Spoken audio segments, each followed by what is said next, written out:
Assalamualaikum warahmatullahi wabarakatuh. Alhamdulillah wassalatu wassalamu ala Rasulillah wa ba'd. Hadirin dan hadirat dan sidang pendengar yang dirahmati Allah. Hari ini kita insya-Allah akan cuba menafsirkan beberapa ayat daripada surah Al-Furqan, daripada ayat 63 surah Al-Furqan sehingga seterusnya. Oleh kerana masa kita terhad, mungkin kita tak dapat banyak daripada ciri-ciri penting yang Allah sebut dalam ayat ini. Dalam ayat 63 surah Al-Furqan, Allah Azza wa Jalla menyebut, wa ibadur rahman alladzina yamshuna 'alal ardi hauna.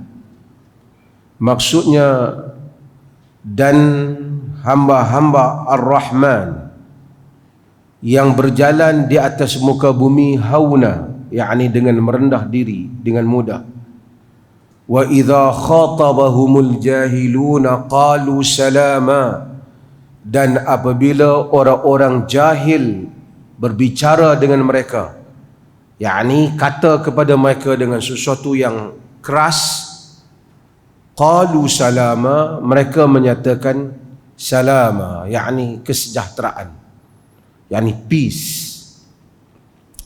Ayat ini Allah sebut, daripada ayat ini dan ayat-ayat yang selepas daripada itu, ada beberapa ciri penting yang Allah sifatkan ciri-ciri hamba Ar-Rahman. Lebih kurang 12, iaitu sekitar 12 ciri yang Allah sebut di dalam ayat-ayat ini. Oleh kerana masa kita terhad, saya akan sebut, tafsirkan daripada ayat ini dan beberapa ayat yang kita sempat dalam tempoh ini. Allah mulakan tentang penceritaan tentang hamba-hamba Ar-Rahman. Wa ibadur Rahman, dan hamba-hamba Ar-Rahman. Hamba-hamba Ar-Rahman, Ar-Rahman adalah nama Allah, yakni hamba-hamba, servants of the most merciful, hamba kepada Tuhan yang maha penyayang. Ar-Rahman merupakan nama Allah yang mana nama ini tak boleh dipanggil kepada selain daripada Allah, tak boleh disifatkan pada selain daripada Allah. Allah ada nama-nama lain, macam Karim, nama Allah yang sangat pemurah, the most generous. Tapi Karim ni Arab guna juga, akhil karim, rajulul karim, saudara yang mulia, anta rajul karim, engkau seorang yang pemurah.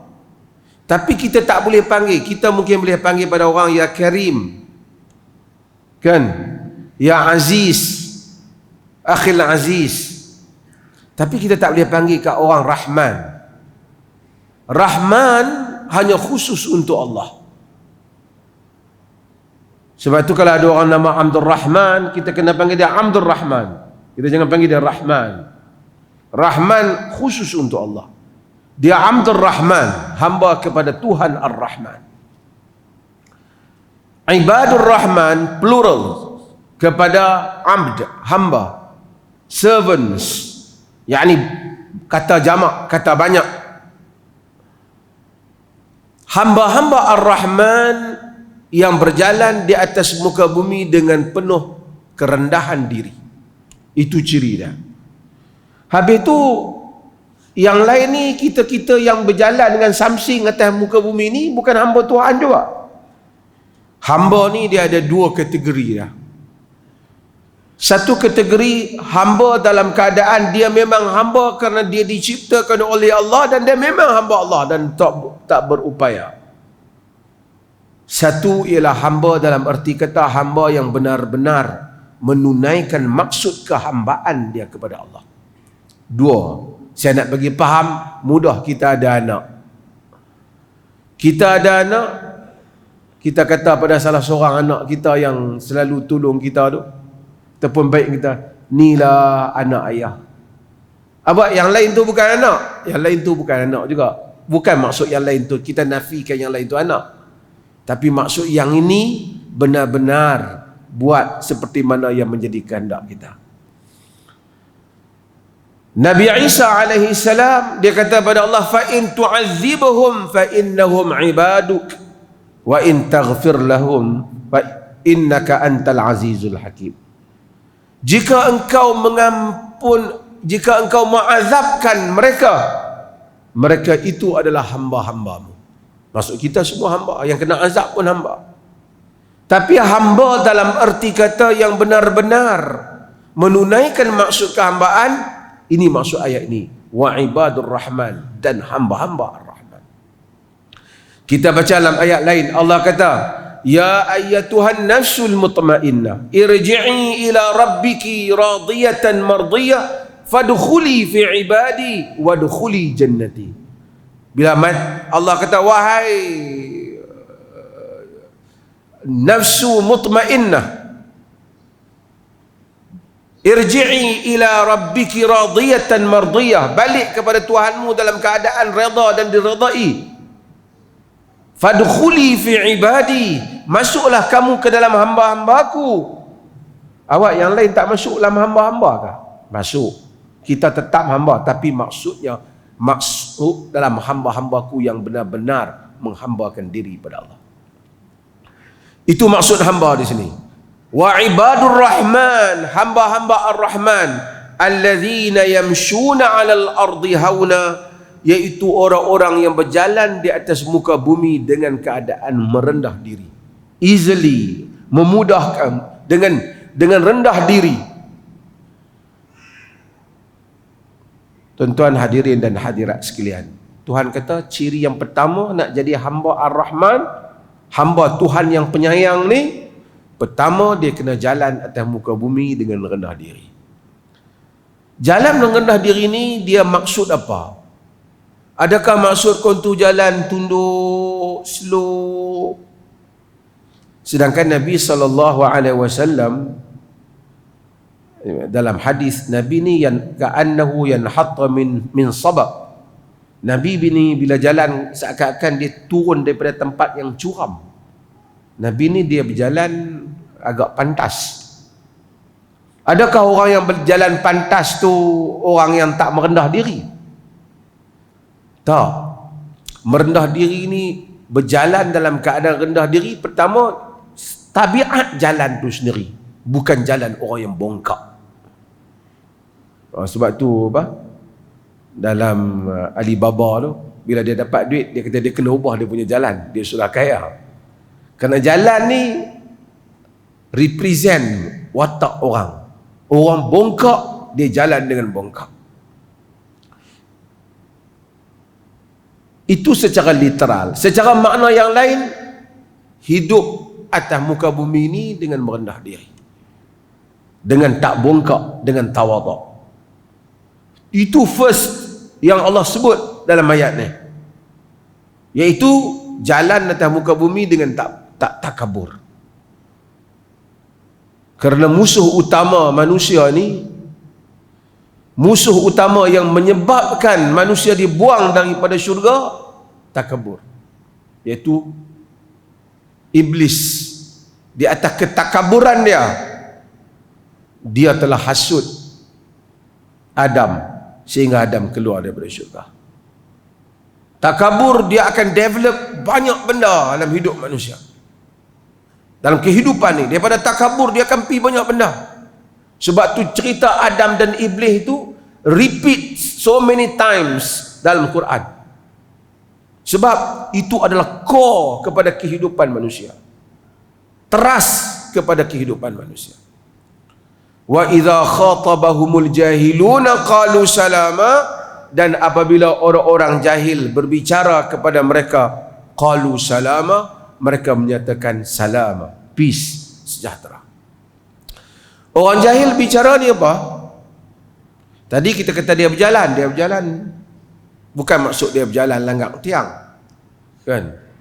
Az-Zuhri mengkritik orang yang berjalan terlalu laju, macam kalut.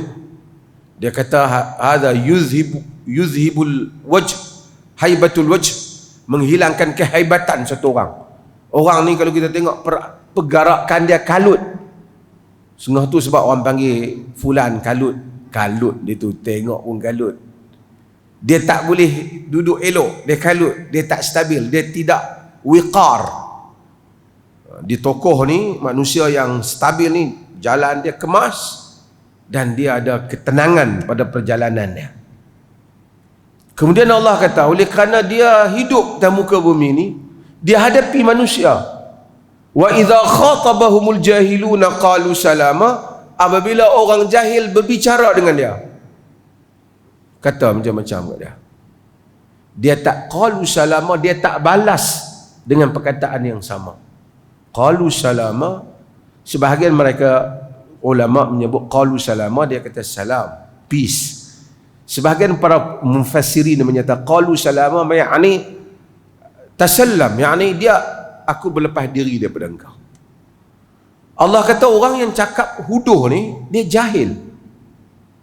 Kita mengkritik orang, tapi kita tak payah cakap bodoh. Kita tengok kadang-kadang manusia, hatta kita pergi ke pasar, sebab tu standard manusia ni pergaulan. Kalau dia dibesarkan dalam keluarga ataupun dalam masyarakat ataupun dalam keliling yang cakap tak elok, maka dia cakap tak elok. Anak kita, sebab tu kita kena elok dia mendengar perkataan-perkataan yang tak elok. Sebab tu saya kadang-kadang heran bila orang boleh berceramah, dalam ceramah mencarut, tunjuk jari tengah, apa benda-benda huduh. Bukan mencarut yang dia mencarut dalam ceramah tu, kita pun tak sebut benda tu kepada isteri kita. Macam mana dia boleh sebut dalam ceramah dan ada ahli jemaah yang dengar tu boleh gelak pula.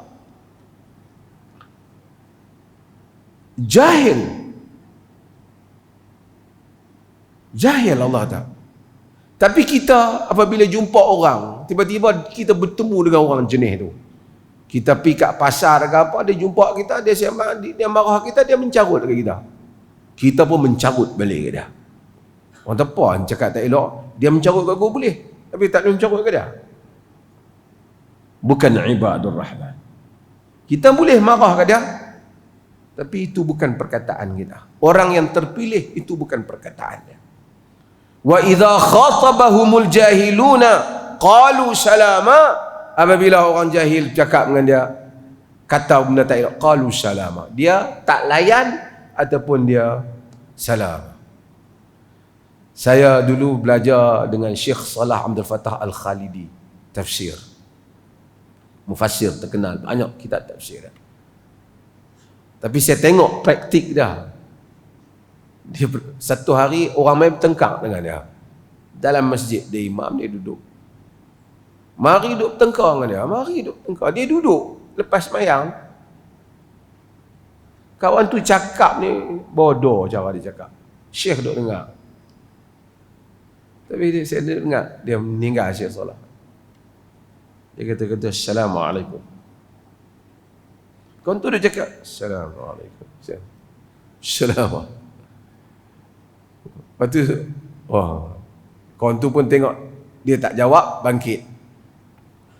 Syekh bangkit, dia kata, wa idza khatabahumul jahilu qalu salam. Bila orang jahil bercakap, kata salam. Maksudnya tak layak, hampirlah. Tak guna. Tu yang Imam Syafi'i yang dinasandarkan pada Imam Syafi'i kata, jadaltu aliman faghalabtuhu wa jadaltu jahilan faghalabani. Aku bertengkar dengan orang alim, aku boleh dapat tewaskan dia. Tapi aku bertengkar dengan orang jahil, dia menang, aku kalah. Al-Imam Syafi'i rahimahullah, sebab orang jahil dia tak ada disiplin, dia tak tahu kaedah ilmu. Dia kata sebab hak tu boleh, sebab hak ni tak boleh. Macam orang kan, kadang-kadang dia kata, pasal apa dia tak bagi kita baca tu dalam masjid? Nu yang orang berdandut boleh. Mana boleh hang bandingkan amalan dalam masjid yang orang berdandut? Kalau nak buat macam tu, saya kata macam tu boleh. Isu orang sembahyang subuh 4 rakaat, kita tak bagi, pasal apa tak boleh sembahyang subuh 4 rakaat? Nu orang berjoget sampai pukul 2 pagi boleh. You banding benda yang salah, kias yang salah. Tapi dia jahil. Dapat pula mikrofon kat dia, tak guna. Itu bab lain. Yang ini bab maksiat lain. Ini babnya lain.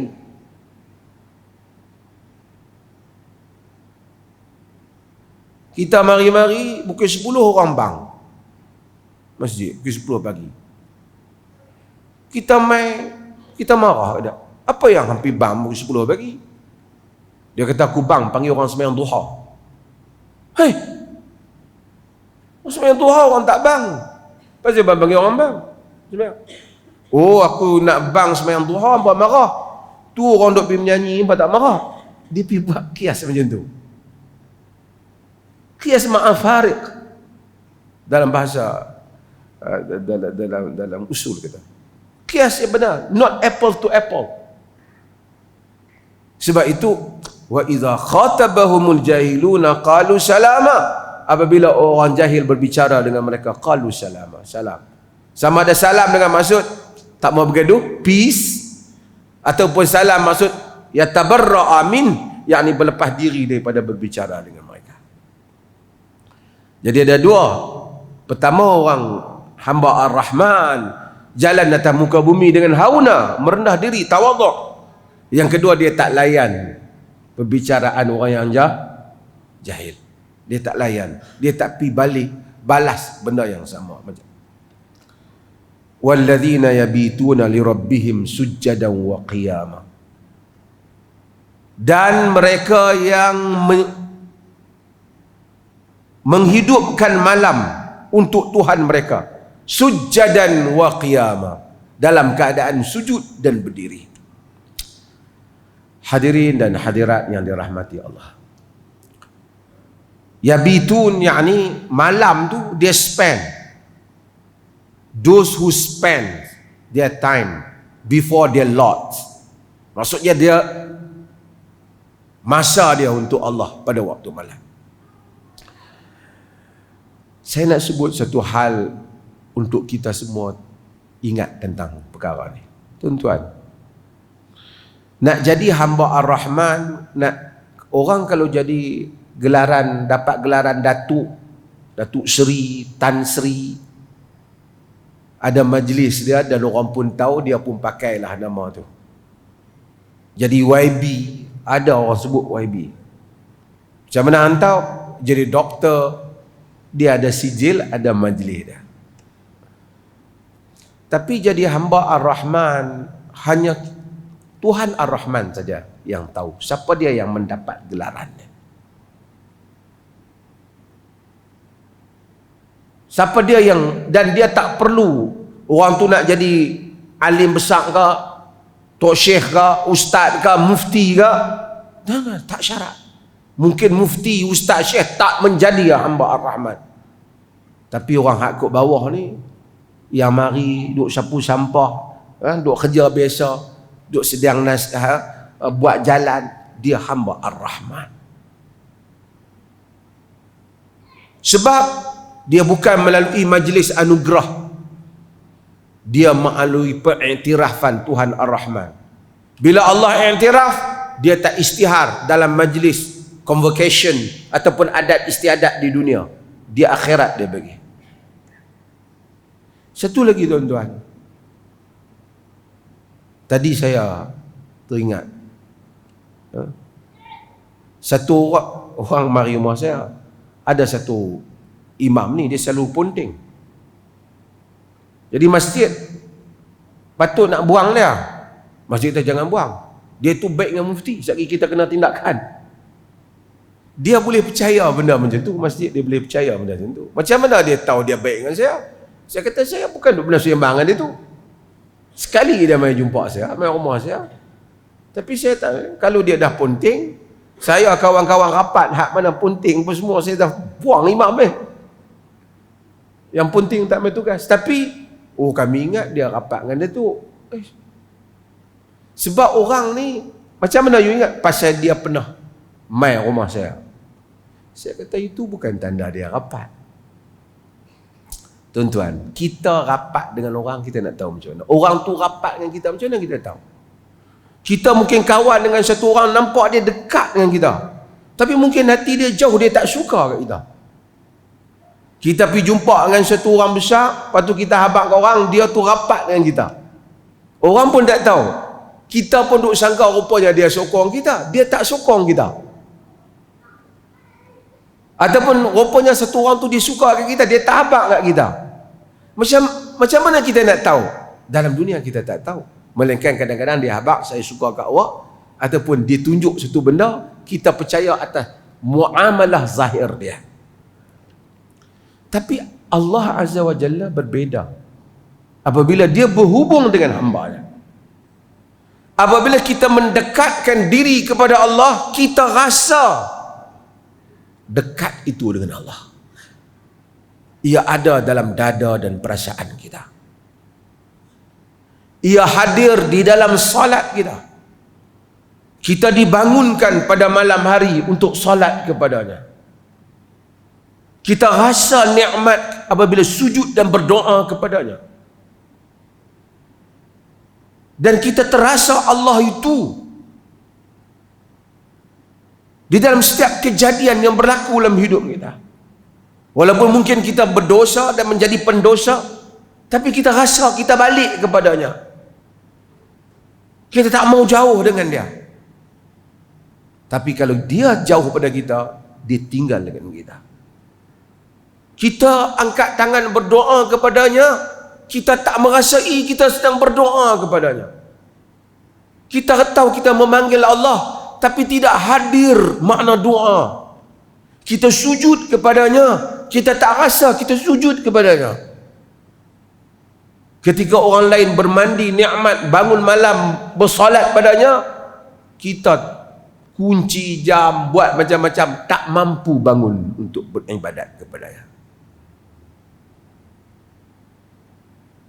Dia tak jemput kita, dia tak mau, dia tak bagi kat kita. Apabila kita dekat dengannya, apa berlaku pada diri kita, terus kita ingat dia dan kita nak doa kepada dia. Apabila kita jauh padanya, kita sentiasa dicampakkan ke dalam dada kita keresahan yang tidak ada penyudahnya, ketidakpuasan yang kita tidak memahami sebabnya.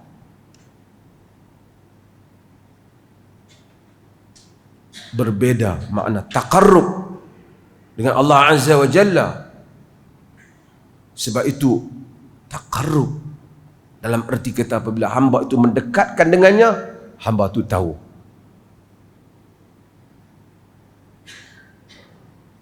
ma taqarraba 'abdi ilayya shibran illa taqarrabtu ilaihi zira'a.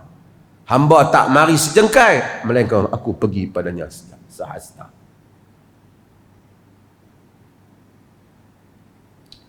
Ini maknanya. Dan Allah kata ciri hamba Ar-Rahman itu bangun malam,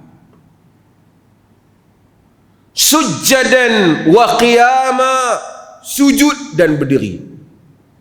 Dalam solat berdiri dulu baru sujud. Tapi Quran kata sujjadan wa qiyama, sujud dan berdiri. Sebab bukan cerita tertib pergerakan, tapi menceritakan keutamaan malam ialah sujud dan berdiri. Siapa yang bangun malam sujud, berdiri lama baca Quran, dia akan dapat merasai hubungan dia dengan Tuhannya. Saya sebut banyak pada diri saya dan tuan-tuan, tidak ada masa yang paling indah dalam hidup manusia melainkan bangun malam. Doa, sujud, minta kat Allah. Sesiapa yang, macam saya sebut, kalaulah bangun malam itulah merupakan majlis utama, meraihkan VVIP, orang-orang utama di sisi Allah, orang semua dijemput. Kalau kita tak dijemput, kita patut koreksi diri kita.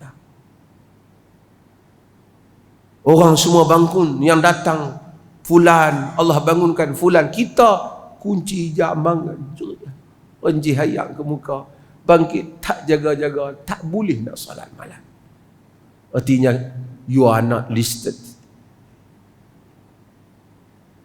Kita tidak di dalam senarai. Kemudian